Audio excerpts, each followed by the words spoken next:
So hi, it's Melody here, and we are going to be looking at the ASCII table, for instance, and looking at some JavaScripts. If you look at the ASCII table, you're going to see a bunch of characters here. So if you look at the ASCII printable characters here, you're going to see a bunch of characters here. Some of these are like things like A, B, C, and all that kind of stuff, and all of these have a corresponding. The characters here have corresponding decimals to them, right? So you can see there are characters, there are symbols here, which characters will be your symbols here, and they have corresponding decimals. For instance, if you do this bang here, you should technically get this.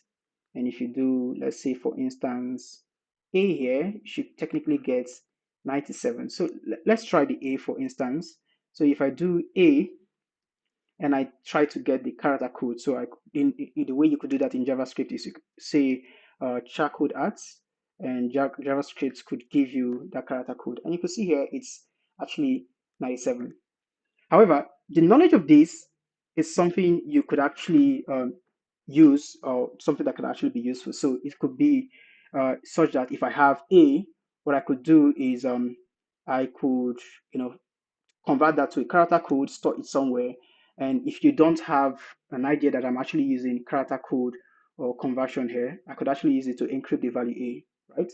And when I get to whatever I want, I could decrypt that and get back whatever. So what I mean is, say for instance, we have single character passwords, right? So I could do something like password equals say for instance, I could say my password is A, for instance. So I know that A, when I encrypt that, is going to give me 97, right? So when I get to wherever I want, I could actually, get the value attributed to that. And the way you could do that is 97. So you could say string. So if I say something like string dot from character code, so if you do something like from character code and pass in whatever number equivalent, you should get the actual value there. So in this case, you're getting A.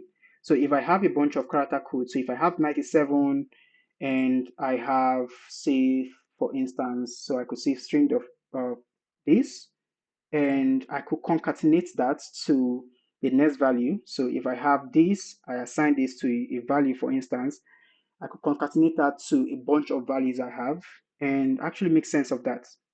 And we are going to look at that for a sec. But this is not why we are having this, recording. What I want to show you is something in, the in maths, which is the XOR. That it could be your gates, your truth table. So XOR basically says if you have eight or in the truth table you have 0 or 1, right, or true or false, right? And it says if you have true or false. So if the values are the same, you get false. If the values are different, you get true. So if I say false um, XOR, and I could say false. So because the values are the same, I get false. And if I say false or true, I get true. And if I say true or true, I get false, right? And let me just give some space here. So if I say true or true, I actually get false, for instance. And this doesn't just end here. So it also expresses that if there are three values, for instance, and two of those values are the same, the result of the XOR would be the next value.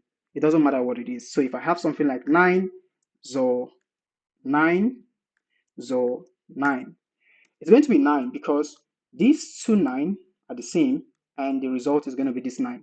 And I could prove that to you by saying something like 9 XOR 8 XOR 8, for instance. And the value is 9 here. And you could be like, okay, or maybe it's just 9, right?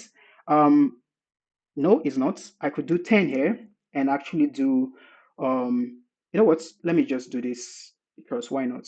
And I could do 8 here. So order doesn't even matter here. right? The value is going to be the next value because this and this are the same, and it evaluates to this, right? And this is kind of very important because we can now use this to do something very beautiful, right?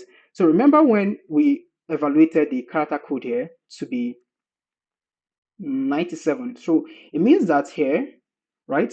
I'm going to clear it for instance. If I do something like 97, which is actually the character code for A, I could say 97 XOR 10, for instance. Now it gives me 107. Now 107 is an entirely different number, or I could, instead of saying 10 because there is like 7 here and there's just 7 here, so I'm going to say something like 68, for instance, and it gives me 37. So we have 97 or 68 gives you 37, and um if we XOR this back, so just to prove a point, if we XOR this to 68 again, you guessed it, we should get 97, right? So, but remember the so we have 37 here, right? So if I do strange, okay, of course I shot myself in the foot. Strange, strange dots from character code, and I do what is this string character code for 37, right? I'm going to get an entirely different character code, right? So I have this value here, right? And if I copy this value, right, and um, go here, so I type, so I have this value here. So if I type this thing again, string character code, and instead of passing this, um, I XOR it to 68, for instance, right? Um, I get A. It is because what we are basically doing here is we are saying that this value expresses as, remember 37 is the XOR expression of this, right? So 37, the first value here, which is 37, expresses into this. And what we are saying now is this is 37 and we are XORing that. So basically this expresses as this. So you could say, okay, this expresses as 97 XOR 68 is the first value, which is 37. And you're now XORing that to 68, right? And this here is going to evaluate to give you because these two are the same, it's going to evaluate to give you 97, which is the original value here. And if you look at 97 here, you're getting A, right? So it means in actual sense, you could actually use this to write some code to encrypt some values here. So let's write a simple function. So I can't do clear here. So let's write a simple function that does that. So I could write a function.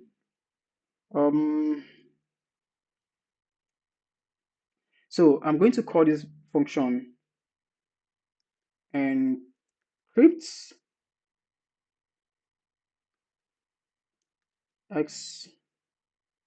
XOR uh, and I would pass in here, I'll say value, whatever the value is, and I'll pass in a key.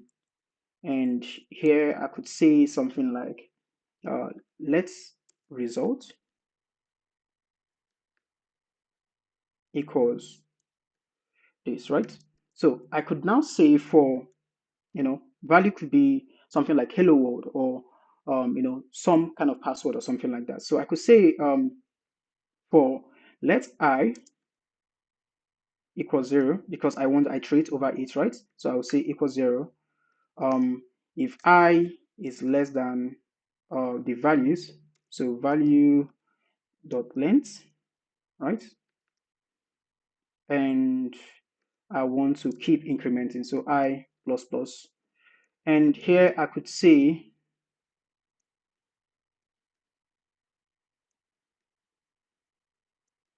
so here I could say um, the character code. So the character code, I'm going to explain this for a sec. So what is happening here is if you have a value as such here, so I'm going to write a small comment here. So if you have a value like um, hello, hello world, right? It's basically saying here, um, so I would cut this out.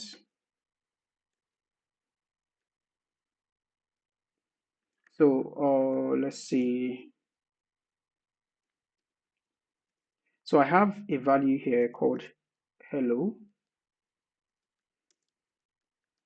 And what is this is basically saying is in here, so am I iterating over? So it's going to get to the first H, then it's going to do the second iteration to get to the second, E. It's going to do the next iteration is to get to the next L, and so on and so forth, right? So um, and so on and so forth. So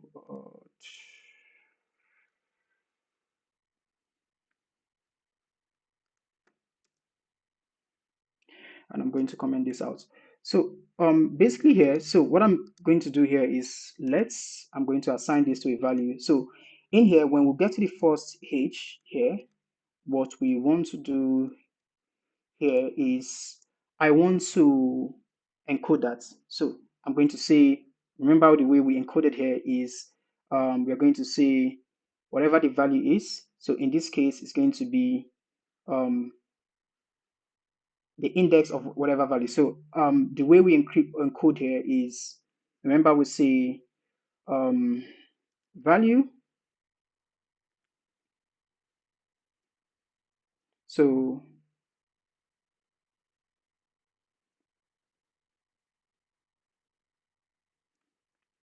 I. So value I here is going to give us the first H here, right? So value I is going to give us the index of that first value here. So we could do dots char code at. And if we call this, it's going to give us the character code here. So in this case here, it's going to give us the character code for H, right? And we want to XOR that to say something like the key, right? Whatever that key is. And this is going to give us an entirely different value, right? And here we could just add it to that result. So we have a result here. So we could say, in this case, we want to add it to that result, right? So I'm going to say results equals plus equals. I'm going to add it to that result. So I'm basically going to say something like charcode. But remember, charcode is a number, and I want to actually return a string. So the way I do that is just say string, right? So we call the string dots from charcode. We could then return this. So this is going to return the new, the new value for whatever this XOR is. So in the case of H here, it's going to, this will give us a number, right? We XOR it to the key. It's going to return a new number, right? Then we are basically converting that into a reference for the what's it called? The character code for that new number, right? And here we just return that result. So, and this is going to do it for everyone. So we return result here, right? So now you could see we have this function done, right? And basically we could just save this. I don't know, is there a way to do this? So just so we see it in full, this is just doing we have here, we pass in a value, we iterate over that value, each of them, we XOR the number equivalent or character code the decimal equivalent for that with the key, right? When we XOR that, we transform that back to string. When we transform that back to string, we add it to the result we have gotten, and we return that, right? No big deal. Okay, of course I did wrong. So I am doing this, which is not, it doesn't make sense. So we have this, right? So I could basically then call something like encrypt XOR. I could pass in, say, for instance, hello, hello world, of course. And I could call this with, for instance, 68, right? Or 39, say 39, or I don't know, 97, or just about anything, right? 21, 23, thereabouts. So I could call this with 23, for instance. And this returns this for me. This returns this value for me here, right? So I have this value here. And this is now encrypted. So if I have this key and only I know this key, it means that when I could now send this value safely, right, to anywhere. Anybody that gets this is going to get this gibberish. And if they don't know that I'm actually, performing this algorithm, they would probably never be able to get this. And when I receive this at anywhere, what I could do is I could actually call the same function or the same code, basically the same algorithm, pass in this value here. So I'm going to pass in this. And when I pass in this, I could call it with any key. So if I call the wrong key, something like this, I'm going to get a totally wrong value, right?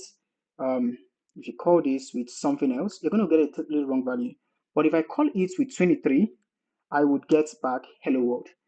And yeah, basically, this is like, the way you could, encrypt things and, yeah, use them to send some values.